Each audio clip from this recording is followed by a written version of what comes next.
everybody, welcome back. My name's Alison, the online piano and the online violin tutor. Now this is a little bit of a chatty video, so I'm not actually going to be playing anything in this video, but it's really just to advise you, as the title says, on how and what to look for when buying a violin. I know I've already done a video very similar to this. I'll put a link in the description if you want to go and have a look at that as well. But this is kind of renewed information, and this basically came up because one of my subscribers left a comment underneath one of my videos about what they need to look for when buying a violin, and can I recommend anything specific and that kind of thing. And I think they were basically asking, do you know a violin that is mellow and rich and has this and does that and all those kinds of things. And this was basically the response that I gave to them. So I thought I would actually make a video on it because I think it would address and answer a lot of questions that you guys have when looking for a violin. So getting straight into it. Basically, when looking for a violin, you need to look for a tone and sound that you're happy with. So I don't have a video exactly on this because I just can't tell everybody what they want. It would be impossible for me to know this information. So what I can advise you on is the following, and this is in no particular order. So when you're going to either a shop or a violin luthier, or you're going anywhere and you want to choose a violin, apart from, you know, just kind of like a cheap student one, but when you want to upgrade your violin or you're choosing a violin in particular, I advise that you take your current violin with you so you've got something to try it against. It's going to be very difficult for you to know what you like and what you don't like if you don't have anything to compare it to. So bring your current violin, then you can play your current violin, pick a violin out, play that, see which one you like, go back to playing your current violin, play the next one, see which one you like, and start eliminating them that way.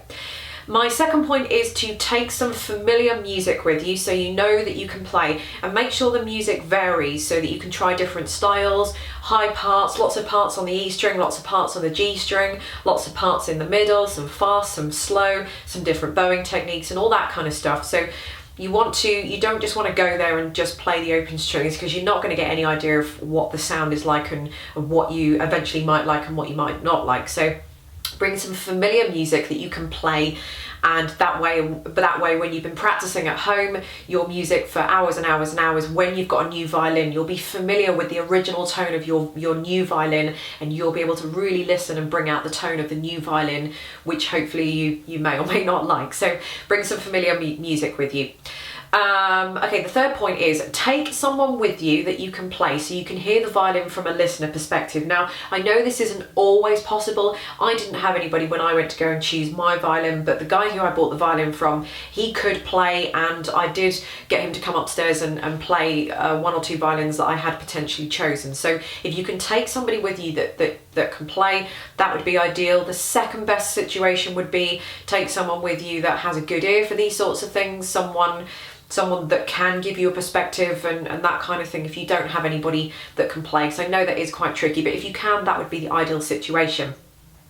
So remember that the violin will sound cold when you first buy it, as it won't have been played in. So the tone will become warmer and more rounded as the violin gets played. Now, I know there's lots of controversy surrounding this, and a lot of people don't believe that violins warm up, but they do totally warm up, because the harmonies, the harmonies that I have going around this violin, because the wood is warmed up, wood does move. That's just a fact. It's like metal, isn't it? When wood is warm, when wood is cold, it reacts completely differently to it. And not only that, the harmonies haven't been resonating around the violin. So when I bought this I could hear the tone of the violin, which is what I liked, but I had to not be put off or try not to listen to the coldness that came with it as well.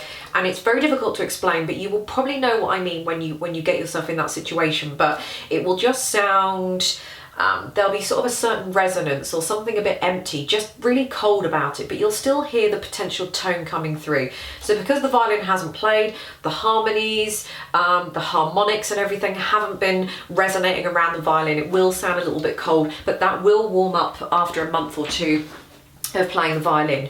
Okay, another point. Always try before you buy. Don't just go out there and buy one. And I'm not just talking like, you know, a $50 student violin that you just want to go out and try just to see if you like playing the violin, but just Don't go to a website with $500+ in your pocket or on your credit card ready to spend and just look through the violins. It's not like you're buying a coat or a pair of shoes or something, you know, you're buying a violin. So you want to, although the website might say that it's got this wood, it's got that wood, it's got solid maple back and sides, ebony fingerboard, it has this, it has that, it's got a warm tone, a rich tone, etc, etc.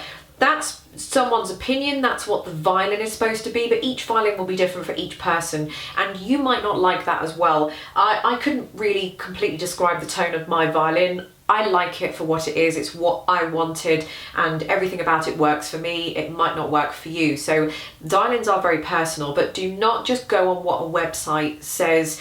You must always try before you buy. So the last thing you want to do is just shell out 500 quid or, I don't know, $1,000 on a violin that just isn't really what you want or you're disappointed in. So always try before you buy.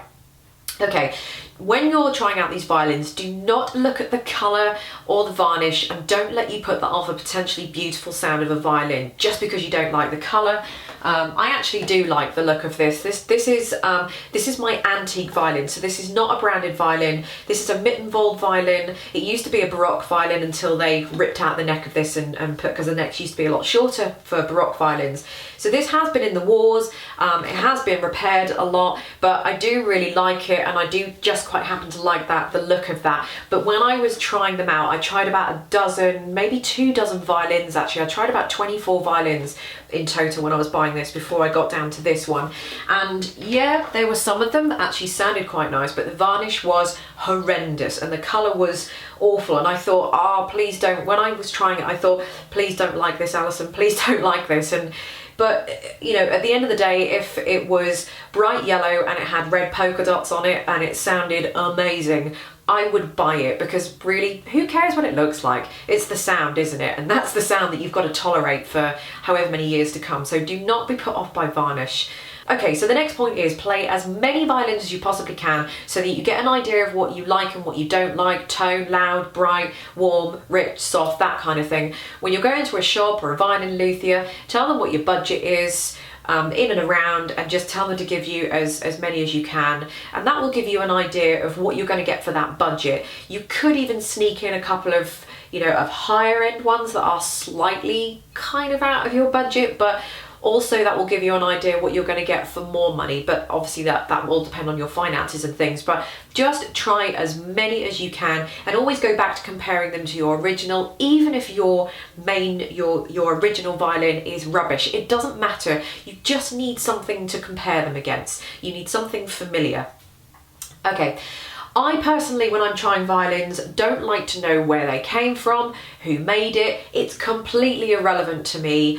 Basically, I'm just going in with a price bracket, pretty much, obviously, because if it's, you know, if something's £50,000, I haven't got the budget for that. So that's irrelevant of that. So mainly it's led by obviously what I can and what I can't afford. But I don't care whether it's a German violin, a French violin, whether it was made in Sweden. I just don't care where it's been made. I like the sound of it. I'm going to buy it. So I didn't ask where they came from or what they were. I was just getting Russell, who owns Woodbridge Violins, which is where I bought this from in Suffolk in the UK.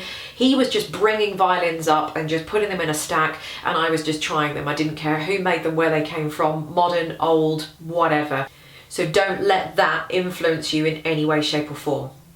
Okay, go to a proper shop or a proper violin luthier that has a good selection of new and maybe antique violins as well. And maybe it's great if you can go to a shop or a violin luthier that can tweak anything if necessary. And what I mean by that is that when I was trying out this one, and I really liked it, but at first I actually did dismiss it because I kept hitting the E string all the time when I was playing the A string, and I didn't like that, so I kind of put it to one side. But just before I was finishing up, just before I left the shop, I decided to go back to this one. I told Russell about the situation, and he just filed down the side of the bridge, filed down this a little bit, and Bob's your uncle, there it was perfect. So it would be nice if you can go to a place that has a violin luthier on site who can make any of those necessary changes or tweaks there and there for you, so you don't have to dismiss it and go, oh, I don't like the bridge on this, the bridge is too flat, and then just throw it away. So if you've got somebody on site that can tweak that, and not only that, once you've bought it, someone that can tweak it if necessary, because you might find that 2 months after you've bought it, you might just need the bridge tweaking a little bit, you might need a little bit filed off the bridge to make it lower one end or higher the other end, that kind of thing. Remember as well that you will probably only be purchasing the violin, and you will need a bow that goes with it. But I do recommend that you get a bow another day. Do not buy a violin and do not try and buy a bow at the same time. But also you have to bear in mind that there's no point getting a really expensive violin and playing with a rubbish bow, because it will make a difference. The hair on the bow will make a difference. The wood, the feel of the bow, the quality of the bow will all make a difference on the violin. So you could very easily make a very expensive violin sound, you know, $400-500 or £400-500 less, just because you've got rubbish strings on and a rubbish bow as well. So as well as the bow, the same will go for the strings. It does start to add up and become an investment, you know, and it does financially get a little bit pricey, but once you bought the violin, you're done. Once you bought the bow, you're done. All you really need to do then is just to purchase strings as and when you feel necessary. But you might want to look into getting some much better strings. I don't have anything other than Parastros on my violin. I've tried a variety of strings now, and I always go back to Parastros. Specifically, I like Parastro Olives, I like Parastro Passiones, and I always have a Parastro gold label on my E string as well, and that is just what suits my violin. So don't forget, you'll need a nice set of strings. Dominants are okay, but dominants are a neutral kind of tone. They're just a good quality string that doesn't give you any tone whatsoever.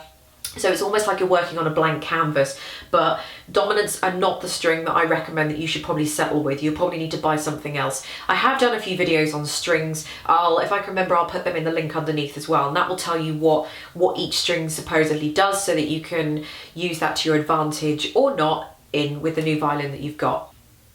And then finally, basically, only know what you want and don't want in a violin. So just tell the shop your budget and get as many as you can to try out within that budget. You may not know what you do want, but you might know what you don't want. You will know instantly whether there's a tone on a violin that you do not like. Cast that aside and get rid of that. You might have some violins that you think, yeah, they're okay, then, you know, you can put them in the maybe pile and things, but you know, by trying loads and loads and loads all the time and comparing them with the current one that you've got, you know, only you will know what you like. I can't tell you what that is. I can't really recommend any one thing particular. So there we go. I'm sorry if this has turned out to be a bit of a long violin, but I hope this has been quite informative. I've tried to get through the points as quickly as possible, and I do hope it's helped you in choosing a violin. It's the process that I went through with my violin, so this is just me giving you my personal hindsight into how to choose a violin. You know, some of you might feel differently, or some of you might have been told differently from other violinists or other teachers, but these are just my personal opinions and thoughts that work for me when I was choosing mine. So I hope that's helped. Thank you for watching the video, and I'll see you in the next one.